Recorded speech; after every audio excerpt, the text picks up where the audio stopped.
दोस्तों, कुंभ का मेला हो और कुंभ के मेले में कोई चमत्कार ना हो, ऐसा हो ही नहीं सकता।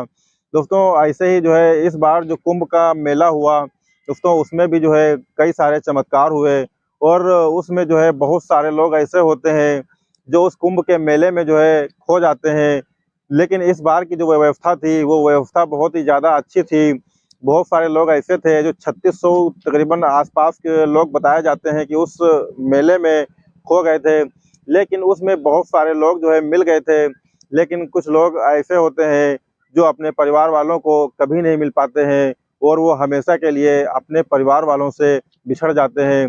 दोस्तों, ऐसी ही एक कहानी है, जो कहानी गुजरात से निकल कर के आई है। तकरीबन आज से जो इससे पहले जो महाकुंभ हुआ था, तकरीबन 12 साल पहले इसी प्रयागराज में, वहाँ से एक परिवार आता है, उसमें की एक 11 साल की बच्ची होती है जो अपने माँ-बाप से हमेशा हमेश के लिए बिछड़ जाती है। दोस्तों, उसके बाद दोनों को बहुत ही ज़्यादा दुःख होता है और उसके बाद एक ये चमत्कार ही होता है कि वो लड़की 12 सालों के बाद उसी महाकुंभ में, जहाँ पर वो आज से 12 साल पहले खो गई थी, उसी महाकुंभ में, उसी जगह पर जो है फिर से मिल जाती है। दोस्तों, ये एक जो है चमत्कार ही होता है। दोस्तों, हालाँकि वो 12 साल के बाद वो अपने माँ-बाप को मिल तो जाती है, लेकिन वो किस हालत में जो है अपने माँ-बाप को मिली थी और उसके साथ उन 12 सालों में क्या-क्या हुआ था। दोस्तों, उसके साथ बहुत ही ज़्यादा बुरा जो है व्यवहार हुआ था, बहुत ही गलत उसके साथ हुआ था। दोस्तों, आप भी जब इस कहानी को पूरा सुनेंगे कि आखिरकार 12 साल उसने कहाँ बिताए और कैसे बिताए, कितना उसके ऊपर ज़ुल्म हुआ, तो आपकी आँखों से भी आँसू निकल पड़ेंगे। दोस्तों, आपसे एक ही रिक्वेस्ट है कि आप इस कहानी के अंत तक हमारे साथ बने रहिएगा। दोस्तों, आदाब, नमस्कार, मैं शादाब खान। अगर आप हमारे चैनल पर नए हैं, तो हमारे चैनल को सब्सक्राइब कर लीजिएगा और कहानी को लाइक कीजिएगा। दोस्तों, आज की जो कहानी है, ये कहानी तकरीबन आज से 12 साल पहले की है, यानी कि 2013 का जो महाकुंभ हुआ था प्रयागराज में, उसकी ये कहानी है। एक परिवार होता है जो गुजरात से होता है और उस परिवार के मुखिया का नाम धर्मेंद्र होता है और जो उनकी पत्नी होती हैं, उनका नाम सावित्री होता है और उनके 2 बच्चे होते हैं, जिसमें एक बड़ा लड़का होता है 14 साल का, उसका नाम विक्की होता है और एक 11 साल की लड़की होती है, जिसका नाम गीता होता है। ये चारों लोग गुजरात से जो है एक ट्रेन पकड़ करके 2013 के महाकुंभ में गंगा स्नान करने के लिए वो वहाँ पर आते हैं और आने के बाद जब ट्रेन से उतरते हैं, उसके बाद वहाँ पर महाकुंभ में पहुँचते हैं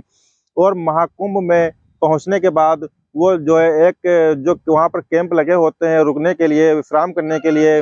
वो वहाँ पर पहुँचते हैं और पहुँचने के बाद जो है उसमें अपना स्थान ग्रहण करते हैं और रात में वहीं पर आराम करते हैं। लेकिन उन्होंने रात में ही ये चीज़ सोच ली थी कि अब हम रात में आराम कर रहे हैं और सुबह ही उठ करके जो है स्नान के लिए चले जाएँगे। दोस्तों, जैसे ही सुबह होती है, तो वो सभी लोग जो है उठते हैं और जो गीता होती है 11 साल की, उसको भी उठा दिया जाता है। लेकिन उसकी नींद पूरी नहीं हो पाई थी, जिसकी वजह से जो है उसके आँखों में नींद थी और वो सभी लोग जो है जाते हैं और जाने के बाद वहाँ पर स्नान की प्रक्रिया जो होती है, वो स्नान करते हैं और स्नान करने के बाद जो धर्मेंद्र होते हैं, वो सोचते हैं कि तकरीबन जो है 12 सालों के बाद हम गुजरात से यहाँ पर आए हुए हैं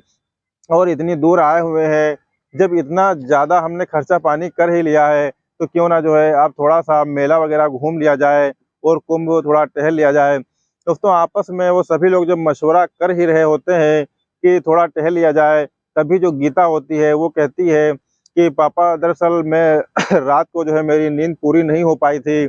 और आपने सुबह हमें जल्दी ही जगा दिया था, जिसकी वजह से जो है हमें थकान सी महसूस हो रही है। तो आप प्लीज़ जो है वहीं विश्राम कैंप में चलिए। लेकिन लेकिन जो उसके पिताजी थे, दोस्तों, वो जो उसका जो भाई था विक्की 14 साल का, तो वो कहने लगता है कि दरअसल हम वो मेले में टहलना चाहते हैं। लेकिन वो लोग आपस में झगड़ा करने लगते हैं। जब वो लोग झगड़ा करते हैं, तो उसके पिताजी कहते हैं कि चलो ठीक है, थोड़ा टहलते हैं और उसके बाद हम लोग वापस चले जाएँगे। दोस्तों, आप धीरे-धीरे करके वो लोग थोड़ा-सा आगे बढ़ते हैं टहलने के लिए, लेकिन तभी जो है वो बहुत ज़्यादा गुस्सा हो जाती है गीता और गुस्सा होने के बाद वो लोग थोड़ा-थोड़ा आगे बढ़ते हैं और वो रुक जाती है और रुक करके थोड़ी देर बाद फिर से भागती हुई अपने माँ बाप के पास चली जाती है। इस तरीके से करते करते तकरीबन 1 घंटे का समय बीत जाता है और उसके बाद जो है ऐसा ही होता रहता है। लेकिन थोड़ी देर के बाद जब उसके माँ बाप देखते हैं कि हमारी बेटी गीता लग रहा है हमारे पीछे नहीं आ रही है, उसके बाद जब वो मुड़ करके देखते हैं तो वहाँ पर कोई भी दिखाई नहीं देता है। उसके बाद वो अनाउंसमेंट करवाते हैं और जो है उनको ढूँढने की कोशिश करते हैं, लेकिन वो नहीं मिलती है। अनाउंसमेंट भी करवा दिया जाता है कि कहीं पर अगर जो है गीता नाम की लड़की मिले 11 साल की, तो उसको किसी भी कैंप में जो है भिजवा दिया जाए और उस कैंप का जो नंबर है, वो नंबर जो है हमारे यहाँ पर बता दिया जाए। लेकिन दोस्तों उसको बहुत ज़्यादा ढूँढा जाता है, लेकिन उसकी जो तलाश है, वो तलाश कहीं पर भी पूरी नहीं होती है और उसके बाद जो है वहाँ पर काफ़ी सारी तलाश की जाती है। लेकिन जब उसकी तलाश नहीं पूरी होती है और पूरा 1 दिन का समय बीत जाता है, अब उनकी ट्रेन छूट जाती है और छूटने के बाद वो लोग बहुत ज़्यादा परेशान हो जाते हैं। फिर अगले ही सुबह उसके पिताजी जो धर्मेंद्र होते हैं, वो जाते हैं पुलिस थाने और वहाँ पर एक कंप्लेंट दर्ज करवाते हैं और कहते हैं कि हमारी लड़की का नाम गीता है और वो 11 साल की है। कल वो हमारे जो है महाकुंभ में मेले में जो है खो गई है, तो उसकी जो है आप तलाश कीजिए। दोस्तों पुलिस भी अपनी तरफ से जो है पूरी कोशिश करती है और उसकी तलाश जारी रखती है। इसी तरीके से 2-3 दिन का समय बीत जाता है। वो लोग वहीं पर रुके होते हैं, लेकिन वो नहीं मिलती है और इस तरीके से तकरीबन 1 हफ्ते का समय हो जाता है। अब बात भी आई गई हो जाती है। वो लोग काफ़ी ज़्यादा परेशान हो जाते हैं और थक-हार करके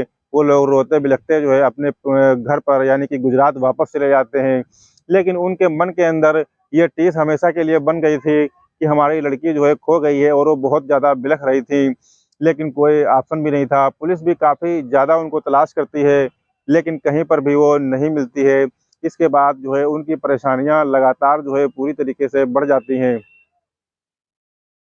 जब वो अपने पिताजी के पीछे-पीछे भाग रही थी, तो वहाँ पर 2-3 लोग ऐसे होते हैं, जो कि बच्चा चोरी करने वाले लोग होते हैं और वो उसको उसकी इस हरकतों को देख रहे थे। तो जैसे ही वो लोग थोड़ा आगे बढ़ते हैं, उसके बाद वो बच्ची के पास आते हैं और आने के बाद उससे कहते हैं कि बेटा हम तुम्हारे ही बगल में जो है वहाँ पर विश्राम कर रहे हैं, उसी ही कैंप में। तो अगर तुम परेशान हो गई हो, अगर तुम्हें किसी भी तरह की कोई दिक्कत है, कोई नींद आ रही है, तो आप जो है वहाँ पर चल कर के आराम कर लीजिए और हम तुम्हारे घर वालों को बता देंगे। दोस्तों वो लड़की उनके ऊपर विश्वास कर लेती है और विश्वास करने के बाद उनके साथ में चली जाती है। लेकिन वो लोग कोई नशीला पदार्थ उसको सूँघा देते हैं और सूँघाने के बाद वो जो है उनको मेले में जो है मेले से निकाल कर के बाहर ले जाते हैं और वहाँ पर एक कार जो कि पहले से इंतज़ार कर रही होती है, उस कार में उसको बिठा कर के वो सीधा जो है दिल्ली ले जाते हैं और दिल्ली से जो है सीधा जो है पश्चिम बंगाल ले जाते हैं और उसके बाद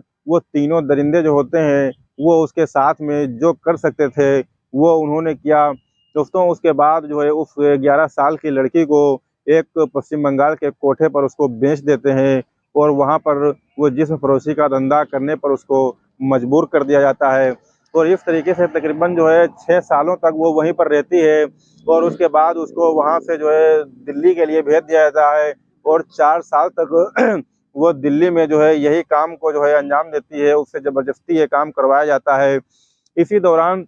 एक संजय नाम का एक लड़का होता है जो कि जो है बिहार का रहने वाला था, लेकिन दिल्ली में वो काम करता था और वो उसका जो है आना-जाना उसी जो है कोठे पर होता था। तो उस दौरान जो है उस गीता से उसकी मुलाकात होती है और वो परमानेंटली उसका कस्टमर बन जाता है। जब उसका परमानेंटली वो कस्टमर बन जाता है तो उससे बातचीत होती है, तो बातचीत में पता चलता है कि ये हमारी कुछ मदद कर सकता है। दोस्तों उसके बाद जो है उस लड़की का जो उस पूरे कोठे का जो मुखिया था, उससे जो है वो बात करता है और बात करने के बाद जो है कुछ पैसों की जो है बात करता है कि इतनी जो है 2 लाख रुपए आप हमसे ले लीजिए और इस लड़की को आप हमारे हवाले कर दीजिए। लेकिन वो उसकी डिमांड जो 4 लाख रुपए की होती है और वो मना कर देता है। उसके बाद जो है 3 लाख रुपए पर बात फिक्स हो जाती है और फिक्स होने के बाद वो पैसा दे देता है और दे करके उस लड़की को पीछे के रास्ते से वहाँ से निकाल करके दिल्ली ले आता है और लाने के बाद वो एक मंदिर में ले जाता है और उसके साथ वो शादी कर लेता है। शादी करने के बाद कुछ दिन तक तो वो दिल्ली में रहता है, उसके बाद वो उसको अपने साथ लेकर के बिहार यानी कि अपने घर चला जाता है और वहाँ पर आराम से रहता है। दोस्तों इसी दौरान जो है तकरीबन 12 साल का समय जो है बीत जाता है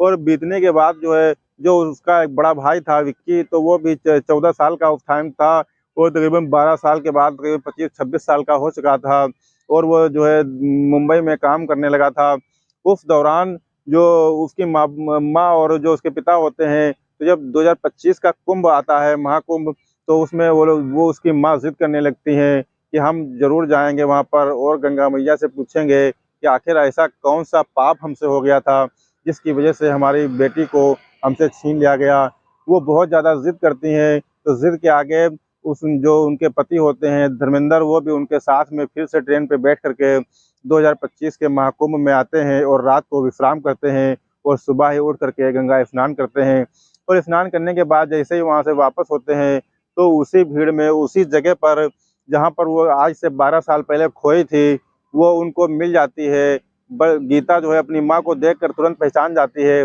और पहचानने के बाद उनके गले लग जाती है और बिलख बिलख कर रोने लगती है। तभी उसकी माँ उसकी आप बीती पूछती है, तो वो कहती है कि चलो पहले बैठ करके बात करते हैं। उसके बाद में एक जगह बैठ करके वो लोग बातचीत करती हैं और बातचीत में जो है गीता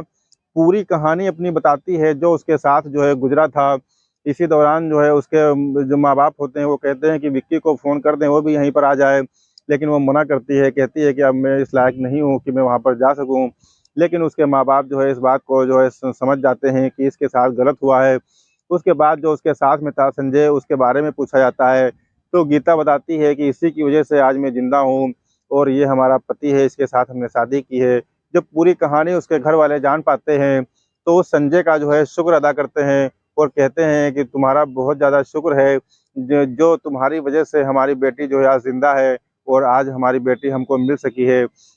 दोस्तों उसके बाद विक्की को फ़ोन कर दिया जाता है और जब इस बात की वो खबर पाता है, तो वो बहुत ज़्यादा खुश हो जाता है और उसके बाद वो भी वहीं से जो है यहाँ पर चला आता है। 4-5 दिन ये लोग यहाँ पर रुकते हैं, उसके बाद जो है अपनी बेटी को लेकर के ये लोग गुजरात चले जाते हैं और संजय से कहते हैं कि कुछ दिन के बाद हम तुमको फ़ोन करेंगे, उसके बाद तुम जो है आना और बेटी को ले जाना। दोस्तों ये थी आज की जो है कहानी, जो बहुत ही इंटरेस्टिंग कहानी थी। दोस्तों इस कहानी को आप लाइक ज़रूर कीजिएगा, कमेंट कीजिएगा और हमारे यूट्यूब चैनल को सब्सक्राइब कीजिएगा। दोस्तों इस कहानी को सुनाने का उद्देश्य किसी की भावनाओं को आहत करना नहीं है, किसी को ठेस पहुँचाना नहीं है, बल्कि समाज में घटित हो रही घटनाओं से सिर्फ़ आपको अवगत कराना है, ताकि ऐसी घटनाएँ सुन कर के आप भी कुछ सीख ले सकें।